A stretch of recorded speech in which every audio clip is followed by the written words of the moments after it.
Hello students, myself Rajiv Sharma और आज मैं आपके सामने बात करने जा रहा हूँ ईंधन सेल। इंग्लिश में कहते हैं फ्यूल सेल, हिंदी में ईंधन सेल, इंग्लिश में फ्यूल सेल कहते हैं। ठीक है, अब फ्यूल सेल, ईंधन सेल होता क्या है बेटा?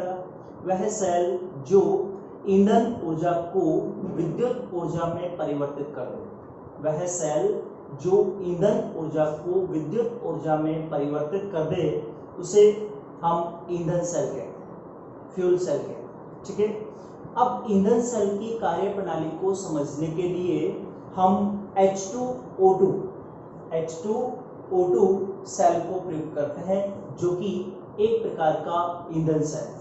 ठीक है बच्चों, अब H2O2 सेल का डायग्राम आपके सामने बना हुआ है। H2O2 सेल का डायग्राम आपके सामने बना हुआ है बेटा। अब ये जो H2O2 सेल है, ये जो H2O2 सेल है, इसमें ये दो इलेक्ट्रोड है, ये एनोड है, ये कैथोड है। तो ये जो दोनों इलेक्ट्रोड है ये संरंध्र है। कैसे संरंध्र? इनमें छोटे छोटे छिद्र हो रहे हैं और किसके बने हुए हैं? टाइटेनियम या कार्बन के बने।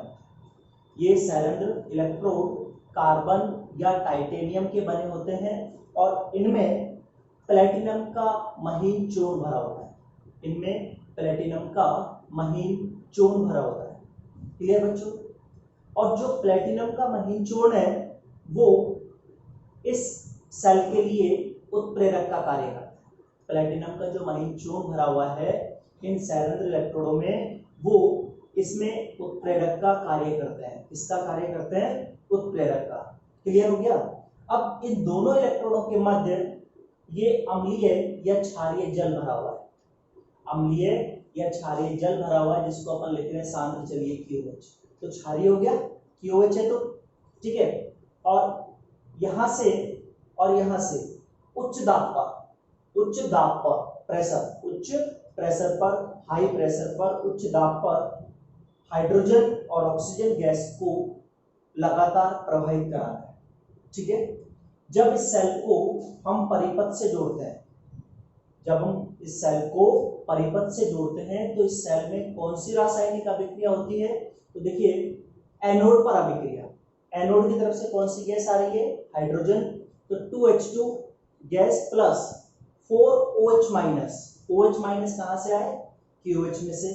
तो ये आपस में क्रिया करते हैं, तो ये इलेक्ट्रॉन त्याग रहे हैं, 4 हाइड्रोजन है, इलेक्ट्रॉन कितने त्यागेंगे? 4 इलेक्ट्रॉन और 4H प्लस और 4OH माइनस आपस में क्रिया करके 4H2O बना देंगे। क्या बना देंगे? 4H2O।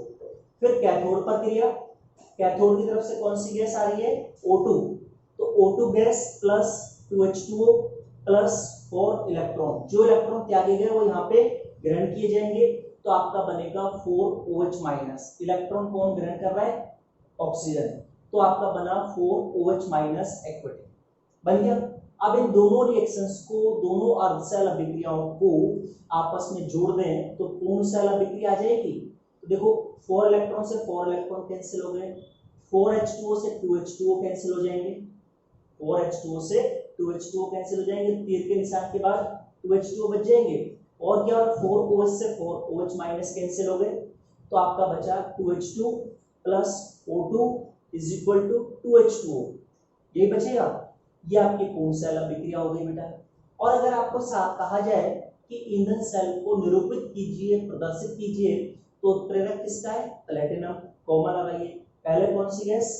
एनोड पे हाइड्रोजन है तो H2, यहाँ पे आप लिखेंगे गैस और यहाँ पे O2 गैस। तो प्लेटिनम कॉमा H2 गैस, फिर एक वर्टिकल लाइन, खड़ी लाइन, बीच में क्या भरा हुआ है? QH। फिर कौन सी गैस? O2 और फिर कॉमा लगा के प्लेटिनम। ये हमने ईंधन सेल को प्रदर्शित किया। अब आपको ध्यान क्या रखना है बेटा कि ये जो ईंधन सेल है वो ईंधन सेल से हमें 1.299 वोल्ट की स्थिर विद्युत प्राप्त होती है। 1.299 वोल्ट की स्थिर विद्युत प्राप्त होती है। यह आपको ध्यान रखना है। अगर इस प्रकार के अनेक ईंधन सेलों को, इस प्रकार के अनेक ईंधन सेलों को परस्पर एक दूसरे के साथ श्रेणी क्रम में जोड़ दिया जाए, परस्पर एक दूसरे के साथ श्रेणी क्रम में जोड़ दिया जाए तो हम 1 किलोवाट तक की स्थिर विद्युत प्राप्त कर सकते हैं। 1 किलोवाट तक की ऊर्जा प्राप्त की जा सकती है, ये आपको ध्यान रखना है। समझ में आया? फिर इस सेल का सबसे बड़ा फायदा क्या है कि इस सेल से पर्यावरण प्रदूषण नहीं होता। इस सेल से पर्यावरण प्रदूषण बिल्कुल नहीं होता है। और इस सेल का उपयोग हम कहाँ करते हैं ये आपको ध्यान रखना है बेटा। अपोलो अंतरिक्ष कार्यक्रम, अपोलो अंतरिक्ष कार्यक्रम का और दूरदर्शन प्रसारण केंद्र पर ईंधन सेल का उपयोग किया जाता है। ठीक है। और इस सेल में आप हाइड्रोजन गैस के स्थान पर, इस सेल में आप हाइड्रोजन गैस के स्थान पर मीथेन को यूज में भी ले सकते हैं, इथेन को यूज में भी ले सकते हैं और प्रोपेन को भी प्रयुक्त कर सकते हैं। किसके स्थान पर? हाइड्रोजन गैस के स्थान पर। ऑक्सीजन के स्थान पर नहीं, हाइड्रोजन गैस के स्थान पर मीथेन भी यूज में ले सकते हैं, इथेन भी यूज में ले सकते हैं और प्रोपेन भी यूज में ले सकते हैं। तो ये बेटा आपका ईंधन सेल का। अब मैं बात करूंगा धातुओं का संचारण। ठीक है बच्चों, तो देखिए नेक्स्ट टॉपिक। तो बच्चों मैं जो अब आगे बात करने जा रहा हूं वो है धातुओं का संचारण। क्या है? धातुओं का संचारण। अब धातुओं का संचारण होता क्या है? तो बेटा ध्यान से सुनिए कि जब धातुएं वायुमंडल के संपर्क में आती हैं, जब धातुएं वायुमंडल के संपर्क में आती हैं तो वे अवांछित यौगिकों का निर्माण करती हैं। तो वे अवांछित यौगिकों जैसे oxide, hydroxide, carbonate, sulphate, sulphide, इस प्रकार के यौगिकों का निर्माण कर देती है, जिसमें कि धातु का क्षय होता है। क्षय का मीन धातु का नुकसान होता है, धातु की हानि होती है। इस प्रक्रिया को हम धातुओं का संचारण कहते हैं। दोबारा सुन ले कि जब धातुएं वायुमंडल के संपर्क में आती हैं तो अवांछित यौगिकों जैसे oxide, hydroxide, carbonate, sulphate, sulphide, sulphide इत्यादि यौगिकों का निर्माण करती हैं और इस प्रक्रिया में धातुओं का क्षय होता है, धातुओं का नुकसान होता है, धातु की हानि होती है। इस प्रक्रिया को हम संचारण कहते हैं। क्लियर हो गया? अब संचारण 2 प्रकार का होता है। एक होता है रासायनिक या शुष्क संचारण और एक होता है विद्युत रासायनिक संचारण या नम संचारण। रासायनिक या शुष्क संचारण क्या होता है? जब धातुओं का संचारण, जब धातुओं का संचारण HCl, SO2, Cl2, H2S, HCl, SO2, Cl2, H2S इत्यादि के द्वारा हो, जहां पे नमी नहीं है, H2O नहीं है, जब भी तो मैंने इसको शुष्क कहा है। तो जब धातुओं का संचारण नमी की अनुपस्थिति में, नमी की अनुपस्थिति में HCl, SO2, Cl2, H2S इत्यादि गैसों के द्वारा होता है तो उसे हम रासायनिक या शुष्क संचारण कहते हैं। और शुष्क संचारण या रासायनिक संचारण कितना होगा ये निर्भर करता है धातु की सक्रियता पर और ताप पर। धातु की सक्रियता ज्यादा है तो संचारण ज्यादा होगा, ताप बढ़ाएंगे तो संचारण ज्यादा होगा, क्योंकि ये शुष्क संचारण आपको ध्यान रखना है। क्लियर बच्चों? और सक्रिय धातु कौन सी होती है? जिसके मानक अपचयन इलेक्ट्रोड विभव का मान जितना ज्यादा कम होगा उसकी सक्रियता उतनी ही ज्यादा होगी और उसका रासायनिक संचारण भी उतना ही अधिक होगा। क्लियर? दूसरा होता है विद्युत रासायनिक संचारण या नम संचारण। तो बेटा जब धातुओं का संचारण नमी और वायुमंडल में उपस्थित अन्य अशुद्धियों के द्वारा होता है, जब धातु का संचारण नमी की उपस्थिति में, नमी की उपस्थिति में होता है तो उसे हम विद्युत रासायनिक संचारण कहते हैं। तो उसे हम क्या कहेंगे? विद्युत रासायनिक संचारण कहते हैं। नमी की उपस्थिति में अगर संचारण होता है तो वो क्या कहलाएगा? विद्युत रासायनिक संचारण या नम संचारण कहलाएगा। क्लियर? अब आपसे अगर कहा जाए कि विद्युत रासायनिक संचारण की क्रियाविधि को समझाइए, किसको समझाइए? क्रियाविधि। तो हम लोहे पर जंग लगना एग्जाम्पल ले सकते हैं, क्योंकि लोहे पे जंग लगना विद्युत रासायनिक संचारण है, एक नम संचारण है। ठीक है?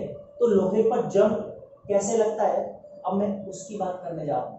तो बेटा क्या होता है कि लोह धातु की सतह पर, लोहे पर जंग लगने की प्रक्रिया में लोह धातु की सतह पर एक विद्युत रासायनिक पदार्थ का निर्माण हो जाता है, यानी लोह धातु की सतह पर एक विद्युत रासायनिक पदार्थ की परत जम जाती है, ठीक है। और वो परत किसकी होती है, वो परत किसकी होती है, O2 व CO2 युक्त जल की बूंदें, O2 व CO2 युक्त जल की बूंदें लोह धातु की सतह पर एक परत बना लेती है, ठीक है। अब चूंकि उन जल की बूंदों में CO2 घुली हुई है, क्या घुली हुई है, CO2 घुली हुई है, इसलिए CO2 जल की चालकता को बढ़ा देती है, जल की चालकता को बढ़ा देती है, अर्थात CO2 यहाँ पर विद्युत अपवृत्ति का कार्य करती है। किसका कार्य करती है, विद्युत अपवृत्ति का कार्य करती है। तो जो H2O है वो CO2 के साथ रिएक्ट करता है और आपका H2CO3 बनाता है, कार्बोनिक अम्ल बना देता है, जो कि अस्थायी होता है और वह 2H प्लस और CO3 2 माइनस में अपघटित हो जाता है, 2H plus plus CO3 2 minus में अपघटित हो जाता है, ठीक है। अब जब लोह धातु की सतह, जो ये प्रक्रिया हो रही है, इसमें जो लोह धातु की सतह है वो कार्य करती है बेटा एनोड का, लोह धातु की सतह एनोड का कार्य करती है और उस पर जो अशुद्धियां उपस्थित है, अशुद्धियों की जो परत बनी हुई है वो कैथोड का कार्य करती है। किसका कार्य करती है, कैथोड का। तो लोह धातु की सतह पर एक छोटे विद्युत रासायनिक सेल का निर्माण हो जाता है, लोह धातु की सतह पर एक छोटे विद्युत रासायनिक सेल का निर्माण हो जाता है। क्लियर बच्चों। अब इसमें कौन कौन सी प्रक्रिया होती है, लोह धातु की सतह किसका कार्य कर रही है, एनोड का, और जो लोह धातु की सतह पर अशुद्धियों की परत जमी हुई है वो कैथोड का कार्य करती है।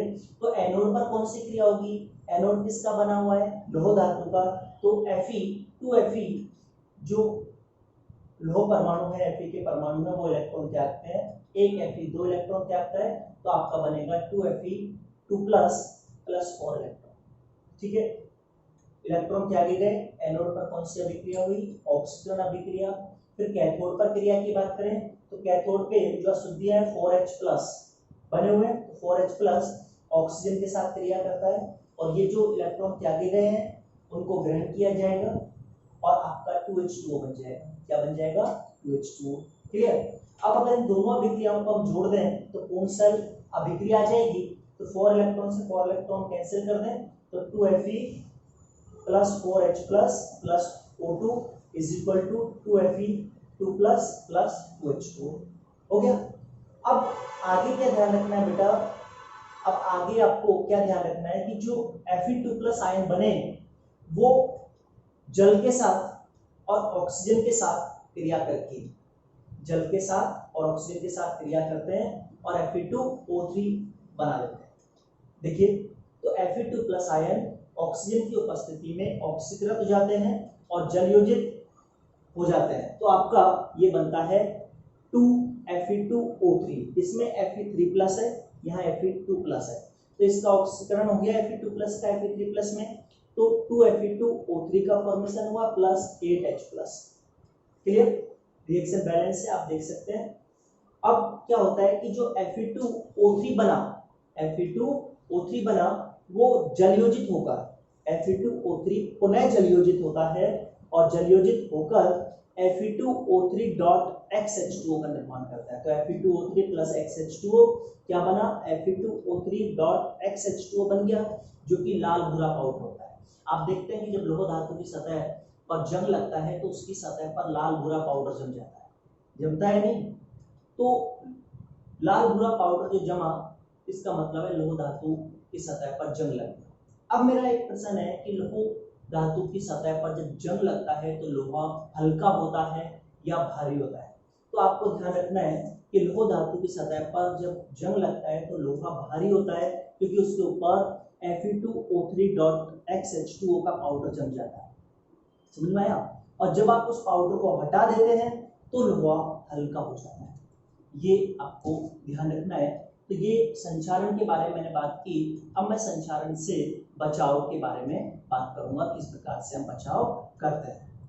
तो बच्चों, अब मैं जो बात कर रहा हूँ वो है धातुओं का संचारण से बचाव। 4 तरीके हैं। पहला, उपयुक्त पदार्थ की परत छड़ा दें। दूसरा, बलिदानी सुरक्षा। तीसरा, विद्युतीय सुरक्षा। चौथा, जंगरोधी पदार्थ। इस तरह से 4 बचाव है। ये कैसे क्या यूज में लेते हैं? तो पहला मैंने कहा उपयुक्त पदार्थ की परत छड़ा दें। जैसे इसमें हम क्या क्या कर सकते हैं? धातु की सतह को चिकना कर दो तो पानी ठहरेगा नहीं, और जब पानी नहीं ठहरेगा तो जंग लगने की संभावना कम हो जाती है। दूसरा, धातु की सतह पर पेंट कर दें, तो पेंट करने से भी क्या होगा? पानी नहीं रुकेगा, धातु की सतह तक पानी नहीं पहुंच पाएगा और धातु को हम जंग लगने से बचा सकते हैं। धातु की सतह पर तेल या ग्रीस लगा दो, तेल या ग्रीस की परत चढ़ा दें, लगा दें, तो उससे क्या होगा? धातु की सतह चिकनी हो जाएगी, पानी रुकेगा ही नहीं, तो संचारण से बचाव हो जाएगा।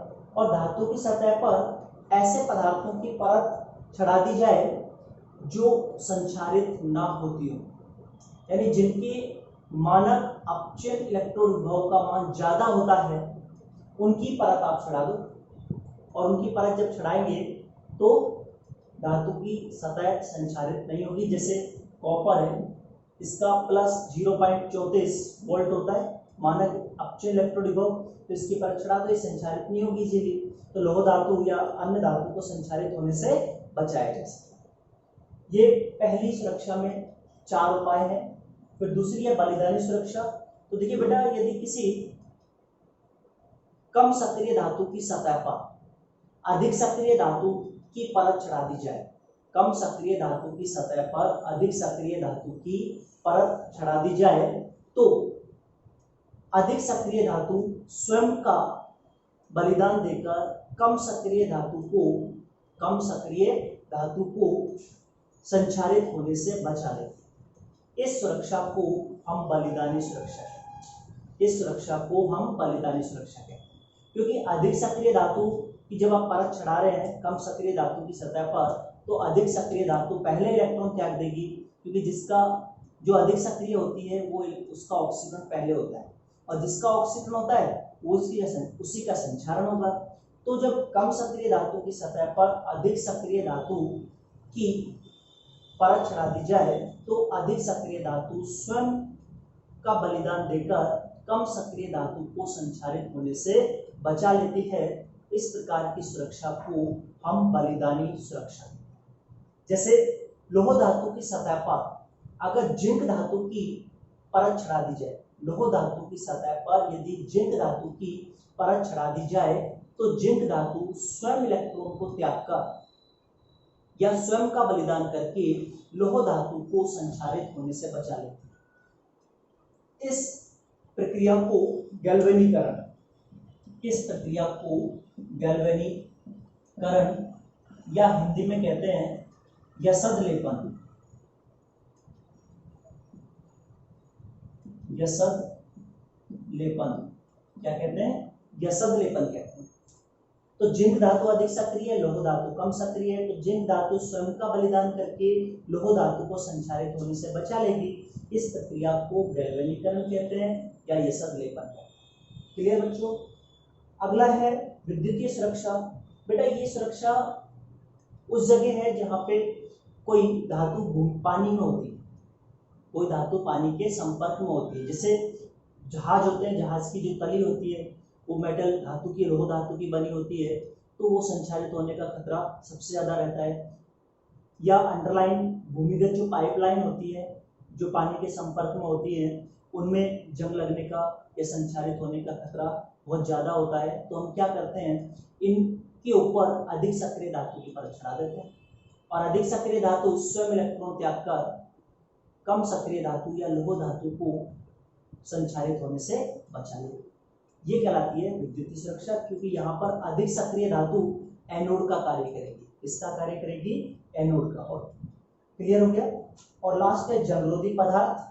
तो बेटा, अगर लोह धातुओं की सतह पर जंगरोधी पदार्थ की परत चढ़ा दी जाए, जैसे फॉस्फेट है, क्रोमेट है, इनके विलयन जो होते हैं उनकी परत अगर हम धातुओं की सतह पर चढ़ा दें तो उन पे जंग नहीं लगता, वो धातुएं जंग लगने से बच जाती हैं। ठीक है, तो उबलते हुए शांत विलयन किसका, फॉस्फेट और क्रोमेट का, उसमें अगर धातु को डिप कर दिया जाए, धातु को डुबो दिया जाए, तो धातु की सतह पर जंगरोधी पदार्थ की परत जम जाती है और उस धातु को हम संक्षारित होने से बचा सकते हैं। तो ये मैंने आपके सामने संक्षारण के बचाव आपको सामने बताए। अब बेटा अगर आज का टॉपिक आपको पसंद आया हो तो लाइक करें, सब्सक्राइब करें, कमेंट करें। और दूसरी बात ये, थ्योरी इस चैप्टर की कंप्लीट हो गई है। कल मैं इसके कुछ न्यूमेरिकल्स हैं उनके बारे में बात करूंगा नेक्स्ट क्लास में, और फिर इससे नेक्स्ट चैप्टर केमिकल काइनेटिक्स, रासायनिक बलगतिकी स्टार्ट करूंगा। Thank you.